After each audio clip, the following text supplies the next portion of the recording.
চাঁদের বন্ধু, চাঁদের ভালোবাসা, চাঁদের কিরণ না লাগলে, জ্যোৎস্না না লাগলে ওই শাপলা ফোটে না।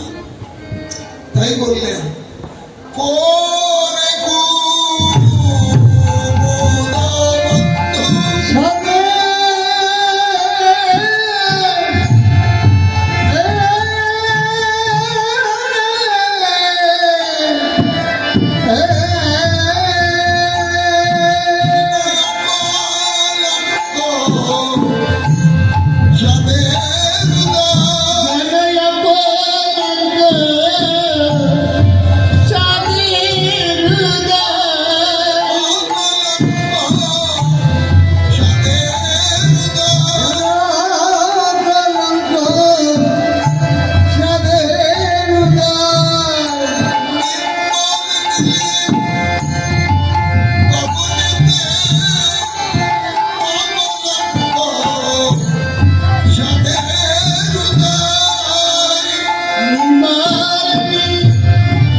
হরি হরি।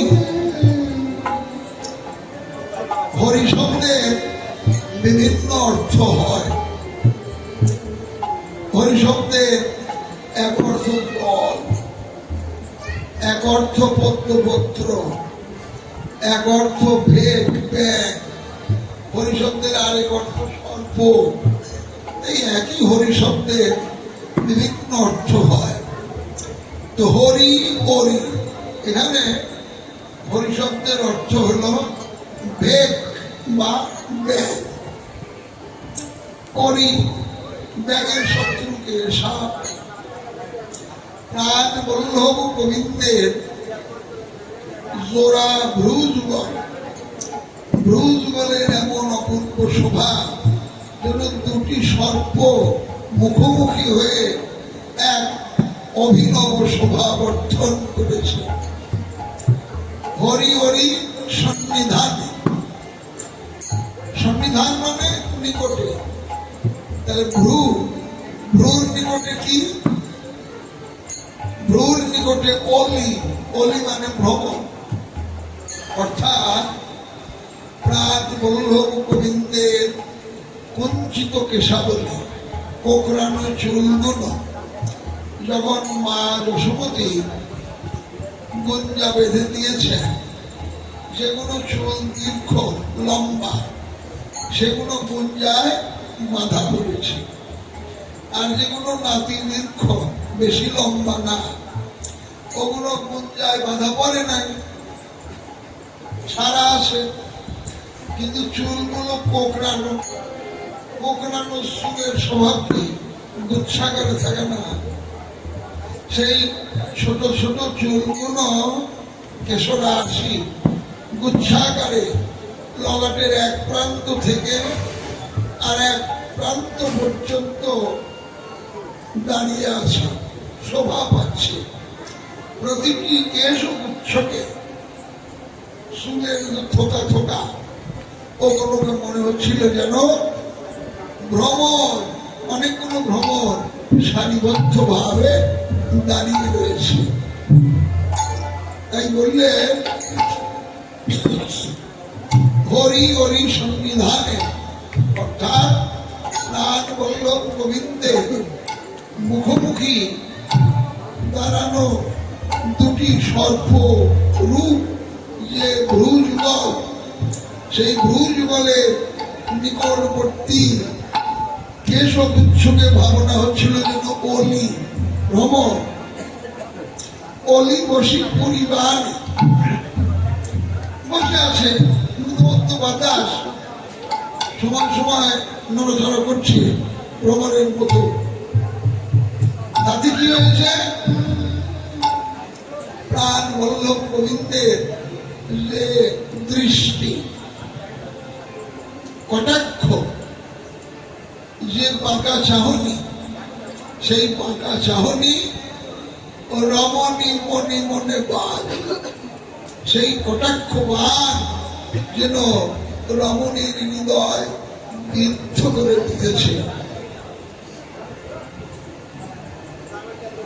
ওই মানে অঙ্গ জড় জড়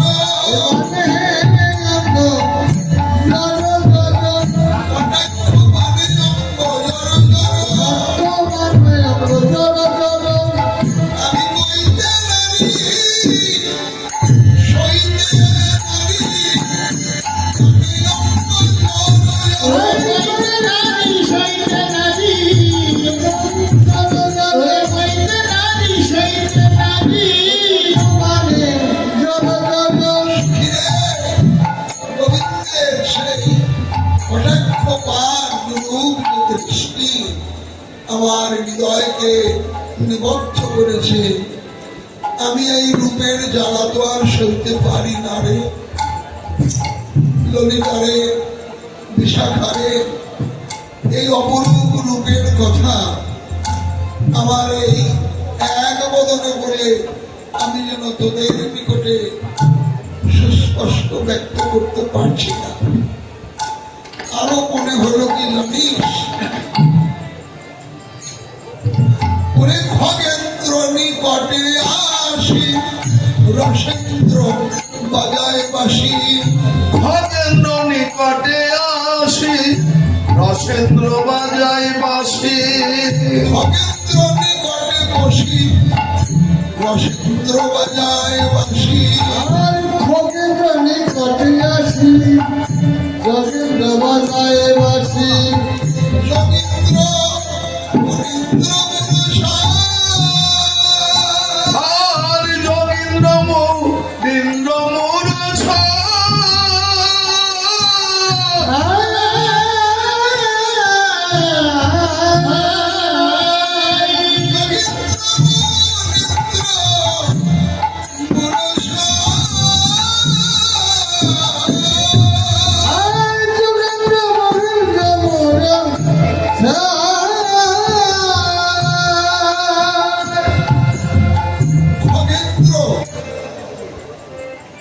গরুরকে বলা হয় খগেন্দ্র, পাখির রাজা।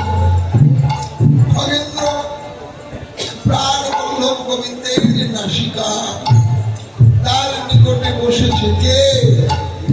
রসেন্দ্র। রসেন্দ্র যে গোবিন্দের অধর যুগল, সুরক্তিম অধর যুগল, যার মধুর হাসি, রূপ রসধারা যে আস্বাদন করে সেই জানে যে হাসির মহিমা কি। তার উপরে বাসিকা গোবিন্দের জঠরাঞ্চলে মোজাই ছিল। আমি যখন ওই রূপ দেখছিলাম, বাসি আবার পল্লবের অত্যন্ত প্রিয় তো, বাঁশিকে অত্যন্ত ভালোবাসে। আর বাঁশির স্বভাব গোবিন্দ অধরামৃত ব্যতীত আর কিছুই গ্রহণ করে না। তাই ভালোবাসার বাঁশি, না জানি বাঁশিটার ক্ষুধা পেয়েছে, এই অনুভব করে সময় গোবিন্দ জঠরাঞ্চল থেকে বাঁশিটি তুলে স্থাপন করেছে অধরে। যেমন অধরে স্থাপন করেছে, গোবিন্দের অধর সুধা পান করে শক্তি সঞ্চয় করে অনিবাসী বাজিতে লাগলো।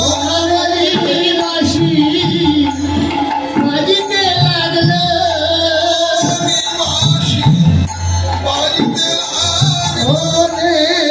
অনিবাসী বাজিতে লাগলো।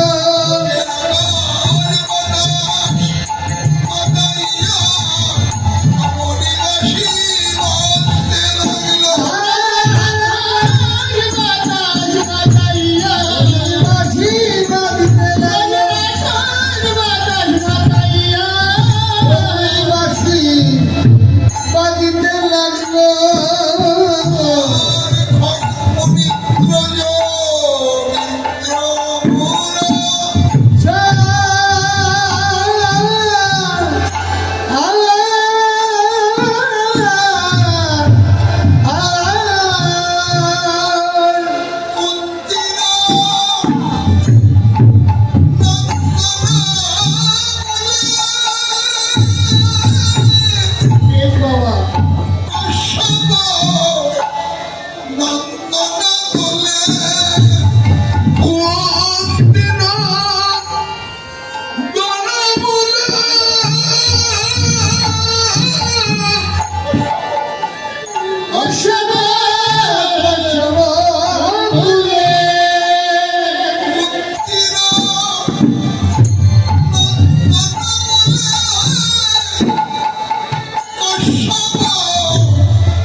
কুন্তী হলেন যে পঞ্চসতী তাদের একজন। অহল্যা, দ্রৌপদী, কুন্তী তারা মন্দোদরী তথা। কুন্তীর পরিচয় পাণ্ডবগণের মাতা। শ্রীল ব্যাসদেব কর্তৃক এক অভিনব মন্ত্র লাভ করে কুমারী কালে এক সন্তান হয়েছিল, তার নাম কর্ণ। আরো দেখলাম প্রাণ বল্লভ গোবিন্দের কর্ণমূলী। কুন্তীর নন্দন মানে কর্ণ, কর্ণমূলী গোবিন্দের কানে কি রয়েছে? কশ্যপ নন্দন দলে। কশ্যপ ঋষি, কশ্যপ ঋষি তার পত্নী 14 জন, ওই দিতি